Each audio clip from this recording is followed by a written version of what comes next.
Hello दोस्तों, एक बार फिर से आपका स्वागत है मेरे चैनल पे। और मैं आ गया हूँ आपको बताने कि तेनालीरामा का अगला एपिसोड सीज़न 2 का अगला एपिसोड यानी कि 9वां एपिसोड में क्या हुआ।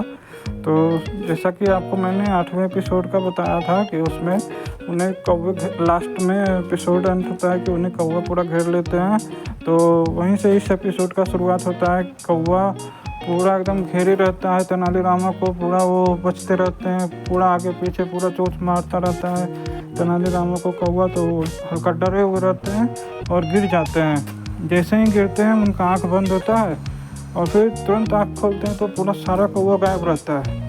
तो वहाँ पे एक बाबा आ जाते हैं। वो हल्का मायावी बाबा होते हैं, मायावी करते हैं, जादू टोना करते हैं। और वो उतने सारा जो कौवा था वो सारा कौवा वही बाबा लाए थे, जादू टोना करके उतना सारा कौवा वहाँ पे ले आए थे। तो तेनालीरामा को ये पता चलता है तो दूसरे पेड़ के तरफ जाने लगते हैं खाने के लिए। वहाँ से उठ के गिरे हुए होते हैं, वहाँ से उठ के जाने लगते हैं पेड़ की तरफ खाने के लिए कि खाना खाते हैं बाकी। तो उधर देखते हैं कि एक साधु बाबा बैठे हुए हैं जो उनका पूरा खाना खा लिए। तो तेनालीरामा पूछते हैं कि अरे ये क्या किया आपने, मेरा पूरा खाना खा लिया, अब मैं क्या करूँगा, रास्ते पर कैसे भूखे जाऊँगा, वहाँ पूरा विजयनगर तक जाना है, कैसे भूखे जाएंगे अब।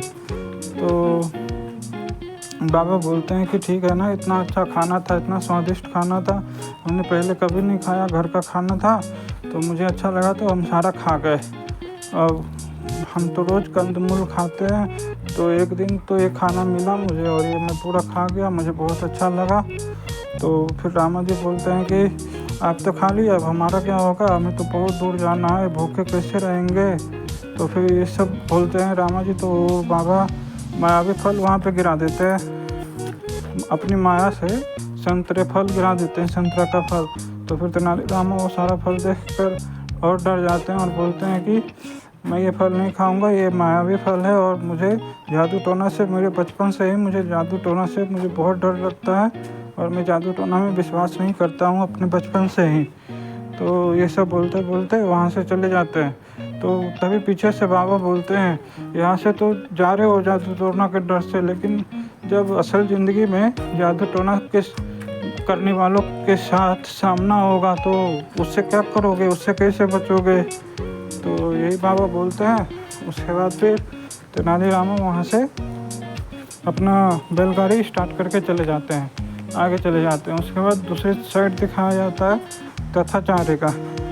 राजगुरु तथाचार्य जो सोए हुए होते हैं, वो गुरु माता के बेड पे सोए हुए रहते हैं। तो वहाँ से उठते हैं, उनका भी सुबह होता है। उसके बाद उठते हैं तो तैयार हुआ होते हैं दरबार जाने के लिए। तो गुरु माता जो आती है तो उनके सामने पूरा रोने लगते हैं, पूरा ये मुझे माफ़ कर दीजिए, माफ़ कर दीजिए, मुझसे बहुत बड़ी गलती हो गई है, मुझसे कैसे हो सकता है, ये सब पूरा रोने लगते हैं। तो फिर गुरुवर आश्चर्यचकित हो जाते हैं कि इसको हो क्या गया है, पागल हो गई है क्या, ऐसा बोलते हैं। उसके बाद फिर बहुत टाइम के बाद बहुत बोलती है गुरु माता कि मुझसे ऐसा क्यों हो गया, मुझे बस प्रायश्चित करना होगा ऐसा। उसके बाद फिर बहुत बोलती है। उसके बाद फिर जाकर लास्ट में बताती है कि आप जब सो रहे थे बिस्तर पे तो दूध वाला आया था तो और उसी के सामने मैं गिर गई थी, मेरा पैर फिसल गया और मैं गिर गई तो मेरा पैर आपके पैर में जाकर लग गया, तो ये पाप हो गया मुझसे। तो फिर गुरुवर और आश्चर्यचकित हो जाते हैं कि इतना भी क्या बड़ा बात हो गया जो रोने लग गई। तो गुरु माता बोलती है कि आप मेरे भगवान हैं, आपके पैर में मेरा पैर लग गया, ये तो बहुत बड़ा पाप हो गया और मुझे प्रायश्चित करना होगा। तो इतना उधर दिखाता है। उसके बाद दूसरे साइड दिखाता है कि गिरगिटराज वहाँ विजयनगर में पूरा चेकिंग चल रहा है। और वो जो मैंने आपको बताया था कि पिछले एपिसोड में वहाँ अंदर प्रयोगशाला से एक आदमी चला गया था निकल के, उसे शक हुआ तो वो चला गया महामंत्री जी और कोतवाल जी को बताने के लिए कि यहाँ एक ऐसा आदमी आया है और वो थोड़ा गड़बड़ लग रहा है। तो यही सब बात हो जाकर महामंत्री तेमरासु और कोतवाल महोदय को बता देता है। तो और पूरा हुलिया बताता है। तो वो महामंत्री जी पहचान जाते हैं कि ये और कोई नहीं, वही मायावी गिरगिटराज है। और कोतवाल जी तभी वो वहाँ पे पूरा अपने सेना को आदेश दे देते हैं कि जाओ और द्वार पे वहाँ नगर द्वार पे पहरा दे दो और वहाँ पे हर आने जाने वाले व्यक्ति को पूरे अच्छे तरह से चेकिंग करो। तो वहाँ पे जाता है सेना, वहाँ पे चेकिंग वेकिंग होने लगता है। जो भी आदमी आता जाता रहता है उसका पूरा अच्छी तरह से चेकिंग होने लगता है। तभी वहाँ पे गिरगिट राज वेश बदल के एक भिखारी का, कचरे वाले भिखारी का वेश बदल के आता है। तो पूरा कचरा वाला गाड़ी रखा रहता है और अपना वेश ऐसा बदल लेता है कि एकदम पता ही नहीं चला कि वो मायावी है और बुरा आदमी है, किसी को नहीं पता चलता है। तो इसी भेष में गिरगिट राज वहाँ आता रहता है और किसी को, जो भी वो आदमी जो बताया था कि गिरगिट राज ऐसा कर रहा है, तो उससे पूछा जाता है कि देखो ये आदमी वही है। तो वो बोलता है कि नहीं, ये तो वो हो ही नहीं सकता, क्योंकि ये तो पूरा बूढ़ा है और पूरा कचरे वाला है, ये तो गरीब आदमी है, ये तो हो ही नहीं सकता। वो तो एकदम पूरा भयंकर था, उसका आँख पूरा भयंकर था, उसका चेहरा पूरा भयंकर था, ये नहीं हो सकता। तो पूरा ऐसा वेश बदल लिया कि कोई उसे पहचान ही ना पाए।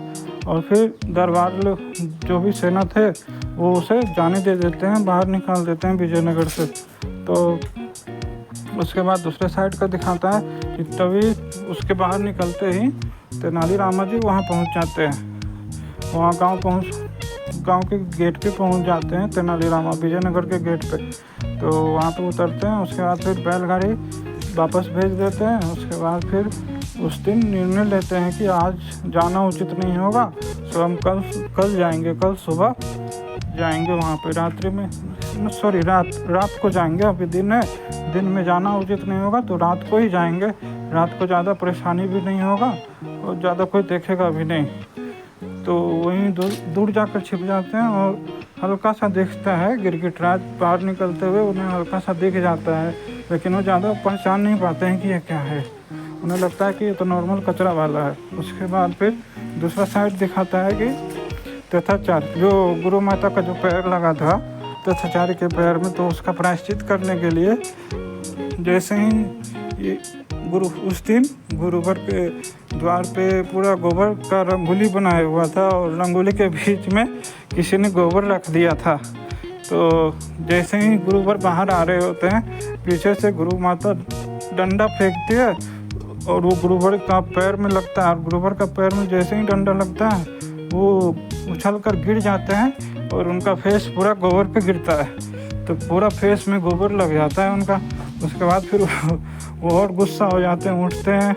उसके बाद फिर गुरु माता से पूछते हैं कि ऐसा क्यों किया। तो वो बोलती है कि प्रायश्चित है मेरा, क्योंकि अगर, तो फिर गुरुवर बोलते हैं कि एक ऐसा प्रायश्चित है, गलती आपका ही है, तो प्रायश्चित आपको करना होगा ना। तो ये तो डंडा मुझे लगा, मुझे पैर में चोट लगा, पैर भी मुझे ही लगा और गोबर भी मेरे ही फेस पे लगा। तो गुरु माता बोलती है कि अगर मैं खुद पे लगाती, खुद को चोट देती, तो उसमें आपको कष्ट होता। तो अगर आपको कष्ट हुआ है तो आपको जितना कष्ट होता है उससे 2 गुना ज़्यादा मुझे कष्ट होता है। इसीलिए मैंने आपके पैर पे मारी और फेस पे गोबर लगाने का मेरा कोई नियम नहीं था, बस आप गिर गए तो आपके फेस पे गोबर लग गया। उसके बाद फिर तो गुरुवर वो कुछ नहीं बोलते हैं और वहाँ से फिर यही एपिसोड खत्म हो जाता है। तो आशा करता हूँ कि आपको ये एपिसोड अच्छा लगा होगा, एपिसोड की कहानी अच्छी लगी होगी। तो आगे आने वाले एपिसोड के लिए वेट करें और अपने परिवार का ख्याल रखें।